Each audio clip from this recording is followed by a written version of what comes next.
What is medical A lot of coding? people have asked me exactly what is medical coding and how do I get into medical coding. So I wanted to come here and present a medical coding question so you can understand better what medical coding is. So the question is, if a patient has been diagnosed with teeth erosion due to diet, which ICD-10 code would be used?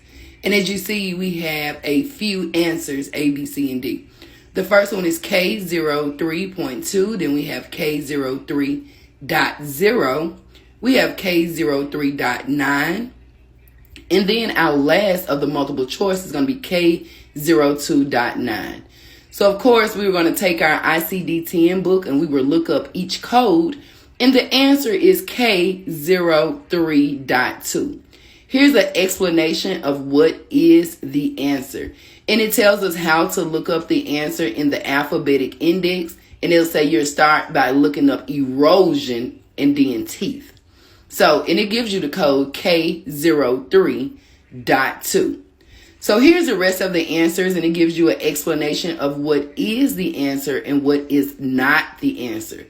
It also gives you a reference page for your AAPC ICD10CM Expert Edition book. And it also tells you the page, which is page 733, that the code is found on. So medical coding is basically reading medical charts. And if there was a medical chart and if I had to pick out teeth erosion and find that code, then it shows me in this answer that I will go to the front of the alphabetic index, look for erosion, look for teeth, find the code, and then look in what we would call the tabular list and find the matching code to make sure it's answering exactly what was asked. So this is just the gist of ICD-10 coding, medical coding. If you have any questions, feel free to drop them in the comment section.